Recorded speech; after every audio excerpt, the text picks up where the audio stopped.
torno al estudio de la confesión de fe. Podemos sentarnos. Hemos quedado en torno al estudio de la confesión de fe en el capítulo 9, que trató acerca del libre albedrío.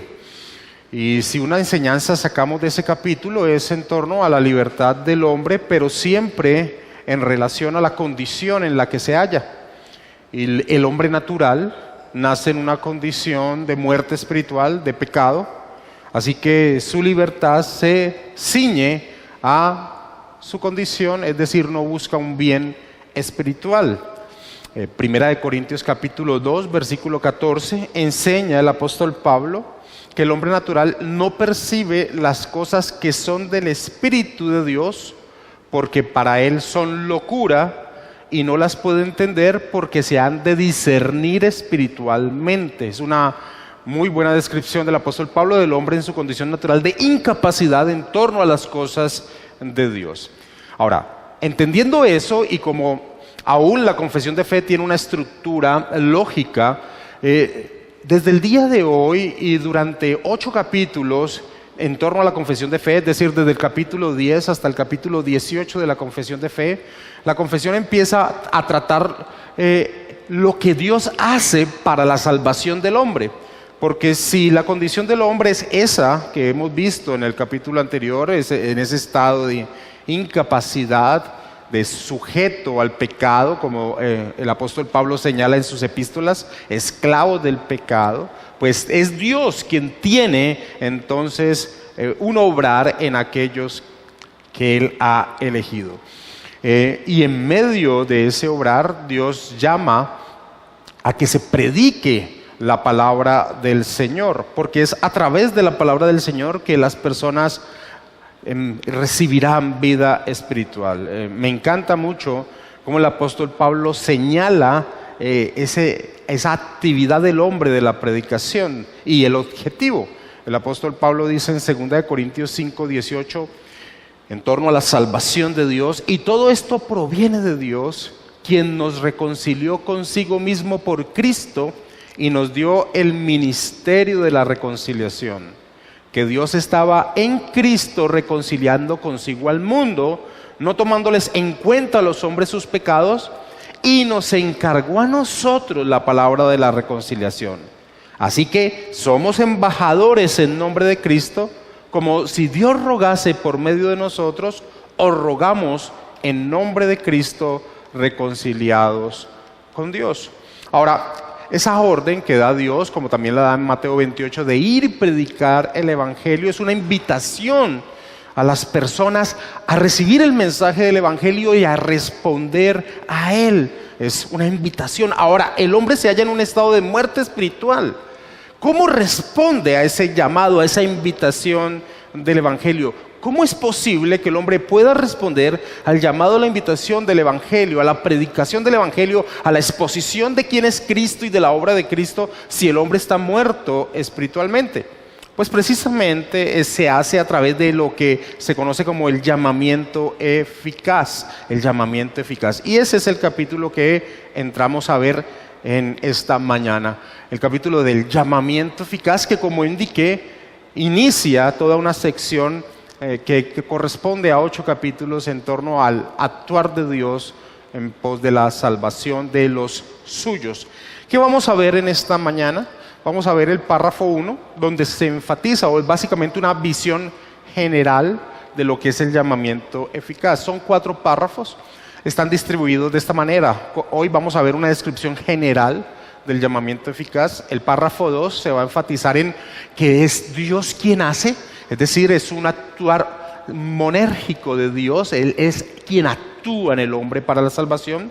El capítulo 3 el párrafo 3, va a ser muy interesante. Es una pregunta que siempre está latente en el corazón de las personas, y es: ¿cómo responden a ese llamado? ¿Cómo es posible que sean salvos aquellos que mueren siendo bebés o que tienen una incapacidad mental para responder a la predicación del Evangelio? De eso trata ese párrafo 3, es un párrafo muy hermoso.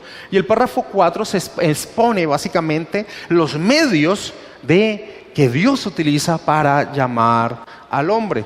Así que son 4 párrafos maravillosos en torno a este tema del llamamiento eficaz. Vamos a iniciar entonces con el párrafo 1, que es la visión general, es una descripción en torno a lo que es el llamamiento general. Pero antes de entrar a ver ese párrafo 1, quiero enfatizar lo que dije ahora, y es dónde arrancamos y hasta dónde nos va a llevar estos 8 o 9 capítulos de la Confesión de Fe.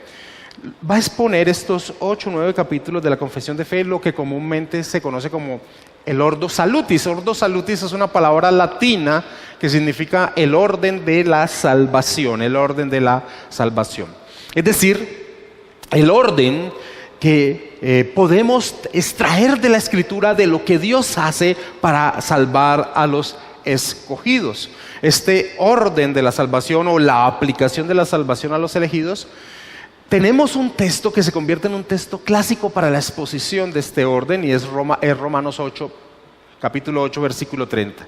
El apóstol Pablo dice: y a los que predestinó, a estos también llamó, y a los que llamó, a estos también justificó, y a los que justificó, a estos también glorificó. El puritano William Perkins llama a este versículo la cadena de oro de la salvación, porque es una secuencia. Por eso la palabra orden de salvación. Ahora, cuando hablamos de orden de salvación, queremos decir que hay una secuencia cronológica y lógica.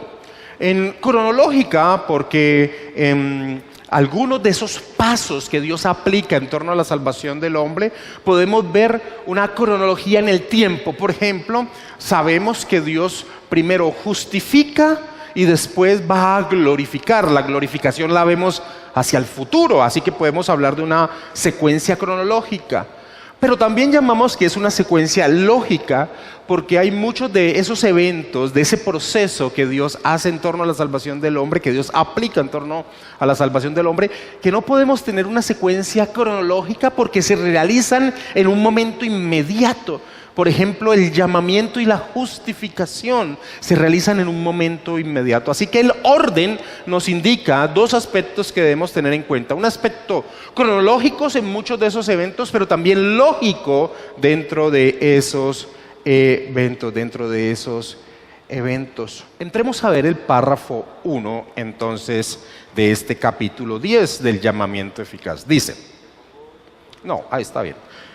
A aquellos, dice el párrafo 1, a aquellos a quienes Dios ha predestinado para vida, tiene a bien en su tiempo señalado y aceptable llamar eficazmente por su palabra y espíritu, sacándolos del estado de pecado y muerte en que están por naturaleza y llevándolos a la gracia y salvación por Jesucristo, iluminando de modo espiritual y salvador sus mentes, a fin de que comprendan las cosas de Dios, quitándoles el corazón de piedra y dándoles un corazón de carne, renovando sus voluntades, y por su poder omnipotente, induciéndolos a querer hacer lo bueno y llevándoles eficazmente a Jesucristo, pero de modo que acudan a Él con total libertad, habiendo recibido por la gracia de Dios la disposición para hacerlo.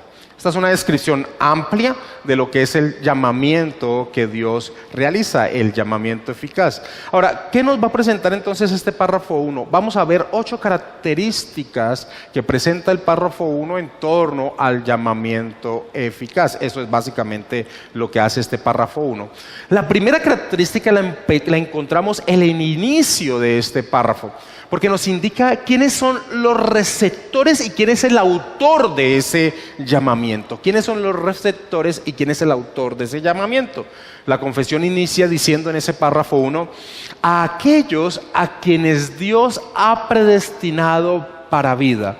Aquellos a quienes Dios ha predestinado para vida. Así que nos indica que los recipientes de ese llamado eficaz son los predestinados y el autor de ese llamado eficaz es Dios.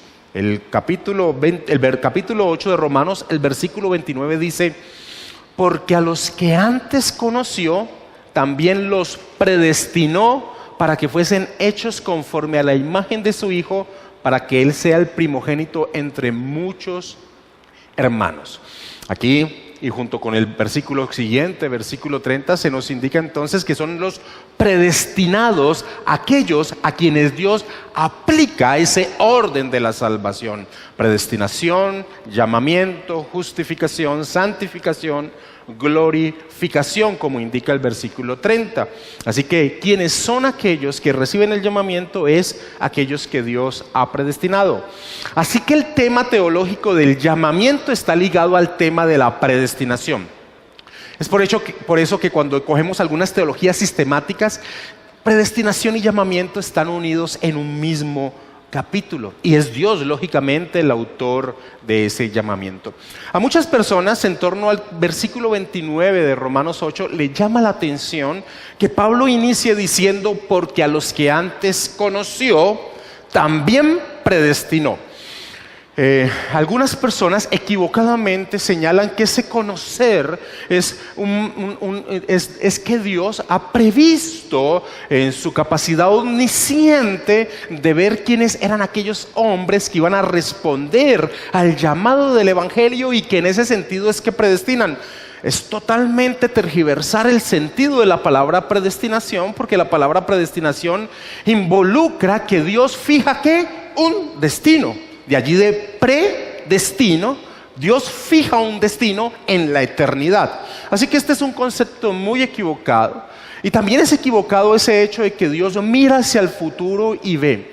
Cuando la Escritura habla de que Dios puede hablar acerca de lo que va a acontecer, no es porque mire al futuro y vea como si hubiera un universo paralelo que Él pueda llegar a ver desde el momento en que se encuentre ese desarrollo del plan de salvación, sino que Dios puede hablar acerca de lo que va a acontecer porque Él lo va a hacer acontecer, porque Él ha decretado todo lo que acontece y en su providencia lo lleva a acontecer. Así que cuando Pablo inicia diciendo porque a los que antes conoció, se enfoca en el término conocer bíblico. El término conocer bíblico habla de una relación de amor. Así que el énfasis aquí es que Dios amó y predestinó a aquellos que serían salvos,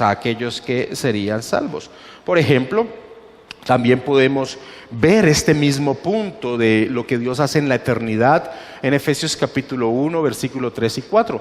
El apóstol Pablo allí abriendo las cortinas de la eternidad, este es un pasaje maravilloso, ese capítulo 1 de Efesios, dice: bendito sea el Dios y Padre de nuestro Señor Jesucristo, que nos bendijo con toda bendición espiritual en los lugares celestiales en Cristo, según nos escogió en Él antes de la fundación del mundo, para que fuésemos santos y sin mancha delante de Él.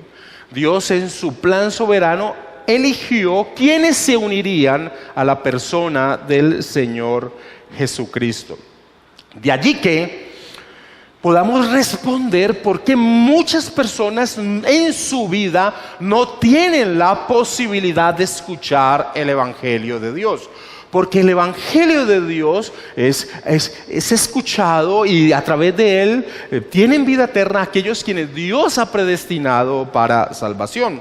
Mira como el apóstol Pablo en Efesios 2:12, hablando de las naciones gentiles que no habían escuchado la palabra de Dios, que no tenían la revelación especial, mira cómo Pablo se refiere acerca de ese estado a una iglesia gentil, hablándole de cuál había sido su estado anterior. Pablo dice: en aquel tiempo estabais sin Cristo, alejados de la ciudadanía de Israel y ajenos a los pactos de la promesa, y dice: sin esperanza y sin Dios en el mundo. Sin esperanza y sin Dios en el mundo.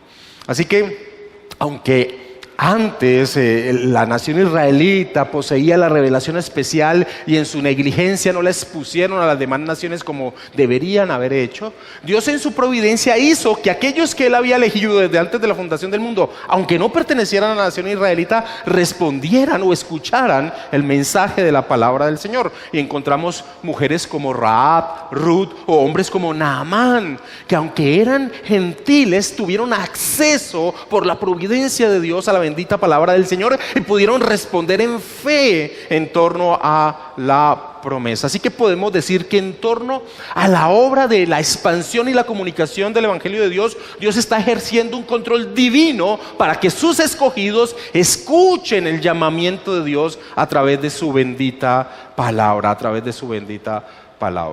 El apóstol Pablo dice en 1 Corintios capítulo 1, versículo 26 al 28, leo de Nueva Versión Internacional: hermanos, consideren su propio llamamiento. Mira que aquí Pablo va a hablar de cómo fueron ellos llamados. Y les dice: no muchos de ustedes son sabios según los criterios meramente humanos, ni son muchos los poderosos, ni muchos los de noble cuna.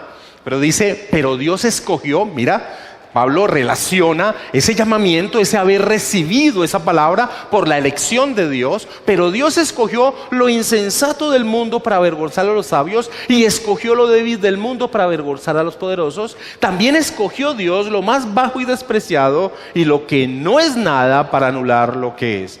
Así que en torno al llamamiento, al recibir el mensaje de la palabra del Señor del Evangelio, se encuentra la elección de Dios, la predestinación de Dios. Esta verdad también el apóstol Pablo lo expresa en 2 de Timoteo 1:9. Dice: quien nos salvó, hablando de Dios, quien nos salvó y llamó con llamamiento santo, no conforme a nuestras obras, sino según el propósito suyo y la gracia que nos fue dada en Cristo Jesús antes de los tiempos de los siglos. Pablo una vez más señala que es a través de la elección o por la elección que Dios llama, permite que la persona reciba el mensaje del Evangelio y responda a su llamado. En torno a ese control divino de que los elegidos tengan la oportunidad de recibir el llamado general de la exposición del Evangelio, podemos ver un ejemplo muy directo en lo que sucede en el segundo viaje misionero del apóstol Pablo. El apóstol Pablo tiene la intención, dice la Escritura a través del libro de los Hechos, de ir a una región en particular. Dice Hechos 16:7, y cuando llegaron a Misia, intentaron ir a Bitinia. Esa era la intención de ellos como evangelistas. Estaba bien, Bitinia no había recibido el mensaje del Evangelio, ellos estaban dispuestos. Los de Bitinia necesitaban el mensaje del Evangelio, claro, ellos estaban dispuestos a ir, pero Dios tenía otro plan. Les dice versículo 7, pero el Espíritu no se lo permitió, y recibió en una visión, más bien que antes de ir a Bitinia, ir a la región de Macedonia, porque en la región de Macedonia Dios en su eterno plan tenía un pueblo que debía recibir el mensaje del Evangelio para responder a él con fe. Ahí nos vamos a encontrar a Lidia en Filipos, al carcelero de Filipos y su familia, a los creyentes de Tesalónica y a muchos creyentes que estaban en la ciudad de Corinto. Es más, es muy interesante lo que la Escritura enseña en torno a esos creyentes que estaban en la ciudad de Corinto.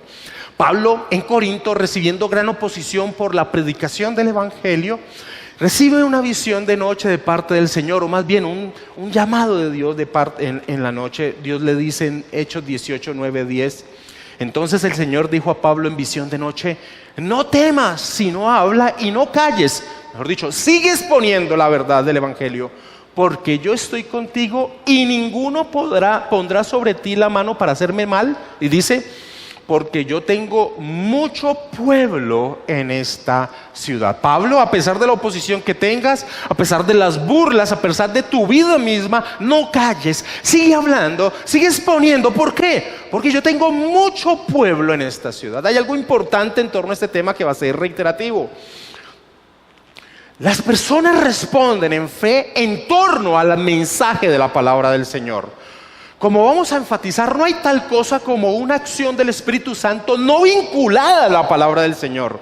El hombre responde en fe por la acción del Espíritu Santo, pero en torno al mensaje revelado, enseñado de la palabra del Señor.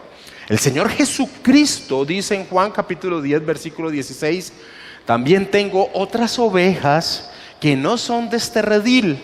Aquellas también debo traer, y oirán mi voz, y habrá un rebaño y un pastor, y oirán mi voz.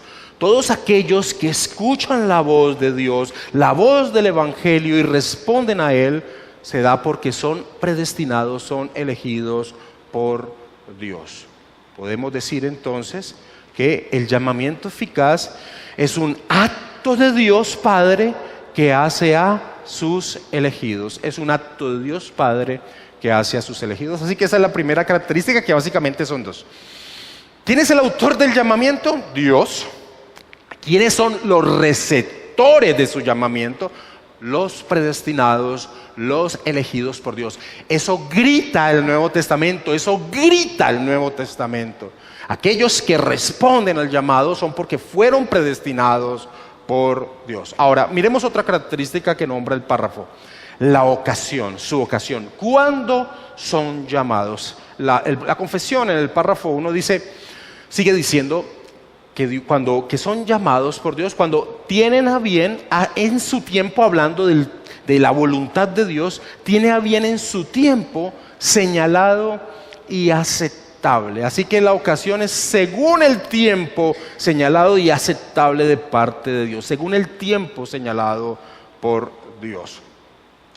Es decir, que recibir el mensaje del Evangelio se centra en la divina, soberana y eterna voluntad de Dios. No depende del hombre, pues el hombre en su estado natural, como vimos en la exposición del capítulo anterior, se encuentra en un estado de muerte espiritual.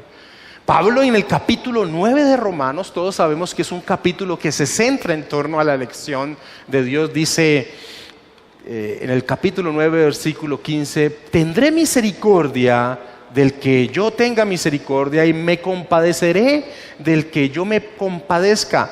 Así que no depende, y este es el énfasis, o sea, en qué momento son llamados según el tiempo señalado por Dios. Así que no depende del que quiere ni del que corre, sino de Dios quien tiene misericordia. Porque la Escritura dice a Faraón: para esto mismo te he levantado, para mostrar en ti mi poder y para que mi nombre sea anunciado por toda la tierra. De manera de quien quiere tiene misericordia, y el que quiere endurecer, endurece. El Señor Jesucristo señala esta acción soberana de Dios, es decir, Dios llama a quien quiere y en el tiempo que quiere, al decirle lo siguiente a Nicodemo en el capítulo 3 de Juan, versículo 8. Hablando, es un capítulo que netamente se centra acerca de cómo el hombre nace espiritualmente. El Señor Jesucristo le dice a Nicodemo: el viento sopla de donde quiere y oyes su sonido, mas ni sabes de dónde viene ni a dónde va. Y Jesucristo dice a Nicodemo: así es todo aquel que es nacido del Espíritu. ¿Quién puede controlar la dirección del viento? ¿Quién puede saber de dónde se dirige de un momento a otro? Eso es incontrolable, es una acción soberana de Dios. Pues el Señor Jesucristo trae esta verdad para señalar que también sucede así en torno al accionar de Dios en la vida de quien Él quiere.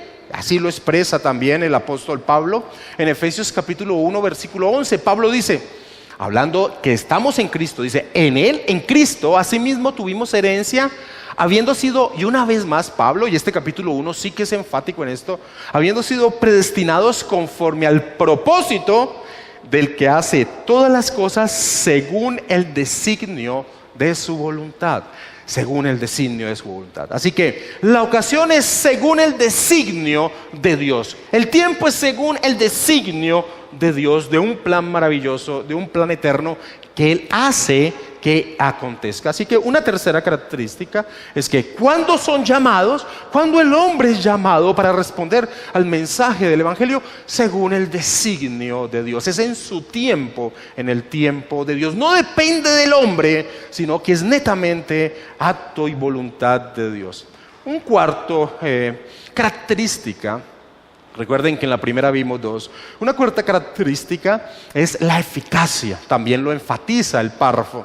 Es decir, y aquí directamente utiliza la palabra, el párrafo, el llamado eficaz. Llamar eficazmente. La eficacia de esa obra que Dios hace en el hombre es absoluta. La eficacia de la obra que Dios hace en el hombre es absoluta. Al quien Dios llama, sin duda viene a Él. A quien Dios llama sin duda, viene a Él. Leímos en el pasaje anterior, en el versículo anterior, ese capítulo 1, versículo 11 de Efesios, que Pablo dice que Dios hace todas las cosas según el designio de su voluntad. El profeta Isaías, en un pasaje maravilloso, no sé si a ustedes les sucede lo mismo, tengo la seguridad que sí. Cuando uno lee acerca de los atributos divinos, pero más el de soberanía, es como un alimento tan delicioso para el ser de uno, porque uno sabe que está en las manos de un Dios todopoderoso. Dios dice de sí mismo en Isaías 46, versículo 9: acordaos de las cosas pasadas desde los tiempos antiguos, porque yo soy Dios y no hay otro Dios, y nada hay semejante a mí, que anuncio lo por venir desde el principio y desde la antigüedad lo que aún no era hecho, que digo, mi consejo permanecerá y haré todo lo que quiero. Haré todo lo que quiero.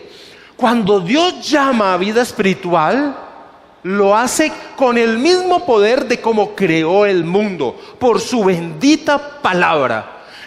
Y lo que Dios habla y dice, se hace. No hay nada que detenga el propósito soberano de Dios. El teólogo Michael Orton habla de este punto en torno al llamamiento eficaz de Dios de la siguiente manera: cuando Dios declaró que haya en torno a la creación, no persuadió ni atrajo las cosas. Habló y fue así. Ya sea en la creación, la providencia o la redención, Dios realiza sus obras a través de su bendita palabra, a través de su bendita palabra. Tan cierto es lo que va a acontecer en torno a los predestinados de Dios, por Dios, que el apóstol Pablo mira el lenguaje que utiliza en torno a esta cadena de la salvación. Es muy interesante. Pablo dice: y a los que predestinó, a estos también llamó, y a los que llamó, a estos también justificó, y a los que justificó, a estos también glorificó. Ahora, ¿qué tiempo verbal utiliza Pablo en este versículo para todos esos eventos? Utiliza un tiempo verbal pasado, ya acontecido, pero resulta que muchos de estos eventos están dados hacia el futuro. Pero Pablo sabe que si Dios lo ha decretado, si Dios lo ha definido, así será, y los habla como si ya hubiesen acontecido. Es eficaz, sin lugar a duda, el llamado de Dios. El Señor Jesucristo, aún en ese Juan 10, señala que las ovejas de Él escuchan la voz y lo siguen. Pero vosotros no creéis, le dicen a los fariseos y saduceos que no creían en Él, porque no sois de mis ovejas. Por eso no creen a mi palabra. Ustedes no creen porque no son de mis ovejas. Como os he dicho, mis ovejas, ¿qué pasa?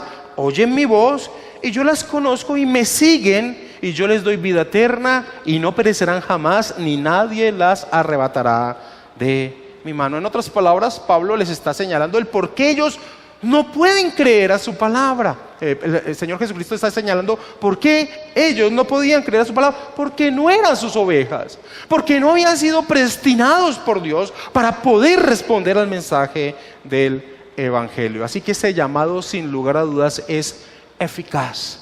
Es el llamado eficaz. ¿Y por qué llamado eficaz? Y aquí voy a adelantarme algunas diapositivas. La predicación del mensaje del Evangelio se nos es demandado a que lo hagamos a todo el mundo. Debemos ir y predicar el Evangelio por todo el mundo. Todo el mundo que recibe ese llamado del Evangelio tiene la capacidad de escucharlo, pero no tiene la capacidad por sí mismo de responder a él. ¿Por qué? Porque su condición natural es ¿cuál? Es muerto espiritualmente, como dice Pablo en 1 de Corintios 2:14. No puede percibir las cosas de Dios. Si responde a ese llamado, y es el énfasis que tiene este párrafo, es porque Dios hace una obra en él, un llamado eficaz, que ya vamos a ver en qué consiste. Y es un llamado o una obra que está destinada desde antes de la fundación del mundo. A ese llamado que se hace a todos los hombres a través de la predicación del Evangelio se le conoce comúnmente como el llamado general. Es general a todo el mundo. Pero se hace ese contraste de llamado eficaz a la obra que Dios hace en el hombre para que responda a ese llamado, para que responda a ese llamado. Así que una cuarta característica en torno a este párrafo que habla del llamamiento eficaz es la eficacia. Dios hace que se responda al llamado del Evangelio. Ahora, otra característica que podemos encontrar en el párrafo es ¿qué medios son los que se utilizan para que el hombre responda al llamado del Evangelio? La confesión sigue diciendo, por su palabra y espíritu. Por su palabra y espíritu. Y esto sí que es muy importante. ¿Por qué? Porque en la época que escribieron los puritanos la confesión de fe, es decir, en el pensamiento de la iglesia medieval, se tenía como pensamiento que Dios infundía la gracia en todos los hombres por medio del bautismo. Es decir, que un hombre quedaba en una posición de santidad, de capacidad, de vida espiritual por el acto sacramentario del bautismo. Ese era el pensamiento común de la iglesia. Este énfasis que hace la confesión de fe de que el medio es por su palabra y espíritu es muy importante en torno a ese pensamiento común de la iglesia en ese momento, pero también por grupos extremistas que habían surgido como los anabautistas, quienes decían que el Espíritu Santo actúa sin necesidad de nada más, sin mediación de nada, inmediatamente. Algo como lo que sucede al día de hoy con muchas personas que piensan que son dirigidos espiritualmente porque el Espíritu Santo está dentro de ellos y punto. Siempre la Escritura ha señalado que el accionar del Espíritu Santo está en relación a la bendita palabra de Dios. Y así es en torno al llamamiento que Dios hace al hombre. Siempre está en relación con la palabra y el Espíritu Santo. Charles Hodge, hablando de esa situación histórica en donde se encontraba la iglesia, de ese misticismo, dice: el misticismo cristiano desprecia más o menos la dependencia del alma en la revelación objetiva de la palabra de Dios y la necesidad de los medios de gracia y el esfuerzo humano, y enfatiza la intuición espiritual, el valor regulativo del sentimiento religioso, la comunión física del alma con la sustancia de Dios condicionada por la quietud y pasividad de la mente. En torno a esto, la Reforma insiste en la unión de la palabra de Dios con el Espíritu Santo. De allí que no todos los que escuchen el mensaje del Evangelio, aquí pueden reunirse 300 personas, de las cuales ellas escuchan todas el mismo mensaje, pero no todas son afectadas de la misma manera con el mensaje, porque no es solo el escuchar, sino la acción de Dios que depende entonces del sentimiento del cambio, de la respuesta del hombre ante el mensaje de Dios. El Señor Jesucristo en Mateo capítulo 11 versículo 28 hace una invitación general a todos. Dice: venid a mí todos, no algunos, todos los que estáis trabajados y cargados, y yo os haré descansar. Esa es una invitación general, no está restringida. Pero es muy interesante que en los versículos anteriores ha mostrado que solo responderán a ese llamado quienes les ha sido revelado por Él y el Padre. Dicen en versículos anteriores, del versículo 25 de ese Mateo 11: en aquel tiempo respondiendo Jesús dijo: te alabo, Padre, Señor del cielo y de la tierra, porque escondiste estas cosas de los sabios y de los entendidos y las revelaste a los niños. Y da el por qué sucede en algunos esa causa, ese efecto, y en otros no. Dice en el versículo 26: sí, Padre, porque así te agradó. Todas las cosas me fueron entregadas por mi Padre, y nadie conoce al Hijo sino el Padre, ni al Padre conoce a alguno sino el Hijo, y aquel a quien el Hijo lo quiera revelar. Así que sí, hay una invitación general por medio de la palabra del Señor, el mensaje del Evangelio, pero solo tendrá una respuesta en quien Dios actúa, y ese es el énfasis del llamado eficaz. Así que siempre, nunca en ningún sentido de la vida cristiana, en ninguno tú puedes desligar el actuar del Espíritu Santo de la palabra del Señor. Nunca lo puedes desligar. El apóstol Pablo en 2 de Tesalonicenses capítulo 2 versículo 13 y 14 dice: Pero nosotros debemos dar siempre gracias a Dios respecto a vosotros, le dice Pablo a los tesalonicenses, hermanos amados por el Señor, de que Dios os haya ¿qué? Escogido. ¿Desde cuándo? Desde el principio para salvación, mediante la santificación por el Espíritu y la fe en la verdad, a lo cual ¿qué pasó? Os llamó mediante nuestro Evangelio para alcanzar la gloria de nuestro Señor Jesucristo. El Espíritu Santo actúa mediante la palabra del Señor en la vida de los que Dios ha escogido para responder. Y Pablo les dice, demos gracias a Dios por esto entre ustedes los tesalonicenses. Pedro lo afirma de esta manera. Pedro dice, siendo renacidos, no de simiente corruptible, sino de incorruptible, por la palabra de Dios, que vive y permanece para siempre. Mas la palabra del Señor permanece para siempre, y esta es la palabra que por el Evangelio os ha sido anunciada. Que por el Evangelio os ha sido anunciada. Tristemente y peligrosamente uno se encuentra con muchos teólogos, maestros, predicadores que desligan el accionar del Espíritu Santo de la palabra del Señor. Pablo dice de una forma casi que desesperada en Romanos capítulo 10, ¿cómo pues invocarán a aquel en el cual no han creído? Pero señala el problema, dice, ¿y cómo creerán en aquel de quien no han oído? ¿Y cómo irán sin haber quien les predique? En torno al llamamiento eficaz siempre está la relación de Espíritu Santo junto al mensaje del Evangelio, junto a la palabra del Señor. Este llamamiento eficaz de Dios llega mediante la predicación humana del Evangelio. Así que el medio que señala el párrafo en torno a cómo Dios llama a los suyos es la acción del Espíritu Santo en torno a la palabra del Señor. La acción del Espíritu Santo en torno a la palabra del Señor. Ahora, ¿de qué condición moral y espiritual nos toma el Señor y a qué condición moral y espiritual nos lleva? Es decir, ¿qué expone el párrafo que hace el llamamiento eficaz? Dice de la siguiente manera: sacándolos del estado de pecado y muerte en que están por naturaleza y llevándolos a la gracia y a la salvación por Jesucristo. Y llevándolos a la gracia y a la salvación por Jesucristo. De muerte a vida, o como expone el apóstol Pablo en 2 Corintios capítulo 5, una nueva creación. Una nueva creación.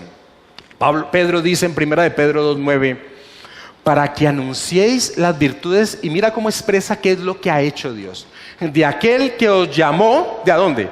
De las tinieblas a su luz admirable. De aquel que os llamó de las tinieblas, ese es el estado natural del hombre muerto espiritualmente, te llamó por la acción del mensaje del Evangelio y la acción del Espíritu Santo en la vida, de las tinieblas a la luz admirable, lo señala el apóstol Pedro. Pablo en Efesios 2:1, pasaje maravilloso y muy pronunciado, dice, hablando de la acción de Dios, y Él os dio vida a vosotros cuando estabais muertos en vuestros delitos y pecados. Os dio vida cuando estaban muertos en los delitos y pecados, en vuestros delitos y pecados. Y a los tesalonicenses les dice que os llamó a su reino y gloria, que os llamó a su reino y gloria. Así que la confesión en esa párrafo 1 del capítulo 10 del llamamiento eficaz expone características, y dentro de esas es ¿qué hace ese llamamiento eficaz?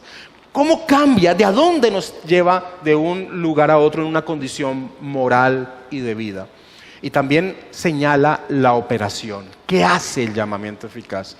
¿Qué hace esa acción del Espíritu Santo en torno a la palabra de Dios en aquellos que han sido elegidos por Dios desde antes de la fundación del mundo? El párrafo dice, iluminando de modo espiritual y salvador sus mentes, a fin de que comprendan las cosas de Dios, quitándolos el corazón de piedra y dándoles un corazón de carne, renovando sus voluntades y por su poder omnipotente, induciéndoles a querer hacer lo bueno y llevándoles eficazmente a Jesucristo. Tremendo. iluminando de modo espiritual y salvador sus mentes, a fin de que comprendan las cosas de Dios. El hombre natural, dice Pablo en 1 Corintios 2:14, que no percibe las cosas de Dios. El Señor Jesucristo le dice a Nicodemo: debes nacer de nuevo para poder percibir las cosas de Dios. Y aquí señala el párrafo lo que hace ese llamamiento de Dios: iluminando de modo espiritual y salvador sus mentes, a fin de que comprendan las cosas de Dios. Ahora entiendo el mensaje del Evangelio, ahora puedo relacionarlo con mi vida, me veo como un pecador y entiendo quién es Cristo, cosa que antes podía leerlo y tal vez entenderlo intelectualmente, pero no podía aplicarlo a mi vida. Ahora lo veo en relación conmigo. Eso es una obra que solo puede hacer el Espíritu Santo de Dios, quitándoles el corazón de piedra y dándoles un corazón de carne, renovando sus voluntades. Antes vivíamos solo en torno a nosotros, ahora yo deseo, anhelo agradar a Dios, renovando sus voluntades y por su poder omnipotente, induciéndoles a hacer lo bueno y llevándolos eficazmente a Jesucristo. ¡Qué maravilla! ¡Qué exposición tan hermosa del obrar de Dios en torno a el hombre, al elegido de Dios! Ahora, ¿cuál es la operación? Uno podría decir, ¿cómo podríamos resumir teológicamente qué es lo que señala esta parte del párrafo? Pues claramente aquí está hablando de la regeneración. La regeneración es un cambio del ser, es una acción del Espíritu Santo en la vida del hombre. Berkov señala lo siguiente: en la teología del siglo XVII, es decir, cuando fue escrito la Confesión de Fe, con frecuencia se identificaba del todo, y si no del todo, al menos hasta donde la regeneración se consideraba, que ésta incluía el llamamiento eficaz. ¿Por qué hace esta observación este teólogo Berkov del siglo pasado? Porque al día de hoy la mayoría de teólogos hacen una división en torno a la regeneración, que es la acción del Espíritu Santo para dar vida espiritual, del llamamiento. Ahora, sinceramente estoy de acuerdo con el teólogo Michael Orton, que expone lo siguiente. Dice: especialmente después de la controversia arminiana, algunos calvinistas han distinguido la regeneración de la llamada eficaz. Ellos lo hacen para enfatizar que el primero, la regeneración, se produce como una obra directa e inmediata del Espíritu, mientras que el segundo, es decir, el llamamiento eficaz, es mediado por el Evangelio. De esta manera, la regeneración no solo ocurre antes de la respuesta humana, que todas las iglesias reformadas, así como luteranas, confiesan. Claro, nadie puede responder al llamado del Evangelio sin la acción de Dios, sino que incluso precede a la audición del Evangelio. Sin embargo, nuestras confesiones las tratan como términos sinónimos, y esta conclusión me parece tener el peso evangélico detrás de ella. Estoy exegético y evangélico, perdónenme, también detrás de ella. Estoy totalmente de acuerdo. Claramente, el accionar del Espíritu Santo está vinculado a la palabra del Señor. Así lo presenta la Escritura, y así también las confesiones de fe históricas lo presentan. Y finalicemos, vamos finalizando, ya se nos fue el tiempo, viendo cómo la confesión de fe muestra cuál es el resultado, la respuesta que logra el llamamiento eficaz. Pero de modo que acuden a Él con total libertad. Y esta palabra es importante en torno al tema anterior del libre albedrío. Pero de modo que acuden a Él con total libertad. ¿Por qué? Porque la condición del hombre no es la misma en su estado natural. Ahora tiene la acción del Espíritu Santo iluminando la palabra del Señor. Pero de modo que acuden a Él con total libertad, habiendo recibido por la gracia de Dios la disposición para hacerlo. El teólogo español Francisco La Cueva señalaba que la condición del hombre en su estado natural es como aquel que tiene una brújula que solo apunta hacia Él. Pero ahora, con la acción del Espíritu Santo, esa brújula se dirige hacia Dios. Es una condición distinta por medio de la acción del Espíritu Santo iluminando la palabra del Señor. Es un acto de Dios que garantiza una respuesta. Todos conocemos el caso de Lidia. Había varias mujeres en el río en Filipos. No habían sinagogas en Filipos, no había ni siquiera 12 judíos en comunidad, no había sinagogas. Se enseñaban, hablaban de Dios en los ríos. Pablo va allá, empieza a hablar, a predicar el evangelio, el llamado general. Hay varias mujeres que lo escuchan, pero solo una responde al llamado del evangelio. Ahora, ¿por qué Lidia responde? Lo señala Lucas en Hechos 16:14.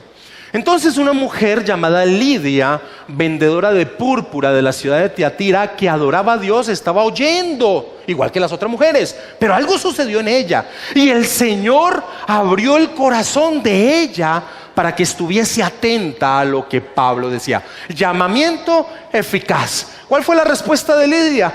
Creyó, se puso a disposición del evangelio, y fue una fiesta en su hogar. Finalizo con esto. El llamamiento eficaz es por entero un acto de Dios, siempre eficaz. Eso también se conoce como llamamiento interno, la obra de Dios. El llamamiento evangélico que se hace generalmente en la predicación, que escuchan a aquellos que aún no lo aceptan, se le conoce como llamamiento externo o llamamiento general. Es importante, cuando ustedes lean un libro de teología, estos términos tenerlos claros para que entiendas de qué están hablando cada uno de los teólogos. Y termino leyendo el párrafo 1 una vez más. A aquellos a quienes Dios ha predestinado para vida, tienen a bien en su tiempo señalado y aceptable, el tiempo de Dios, llamar eficazmente por su palabra y espíritu, sacándolos del estado de pecado y muerte en que estaban por naturaleza y llevándolos a la gracia y salvación por Jesucristo, iluminando de modo espiritual y salvador sus mentes a fin de que comprendan las cosas de Dios, quitándoles el corazón de piedra y dándoles un corazón de carne, renovando sus voluntades y por su poder omnipotente, induciéndoles a querer hacer lo bueno y llevándoles eficazmente a Jesucristo. Pero de modo que acuden a Él con total libertad, lo desean, lo aman, lo anhelan, no por imposición, es su ser. El Señor Jesucristo decía: quien me ama, guarda mis mandamientos. Pero de modo que acuden a Él con total libertad, habiendo recibido por la gracia de Dios la disposición para hacerlo. Maravilloso párrafo 1 en torno al tema del llamamiento eficaz. Vamos a orar, mis hermanos.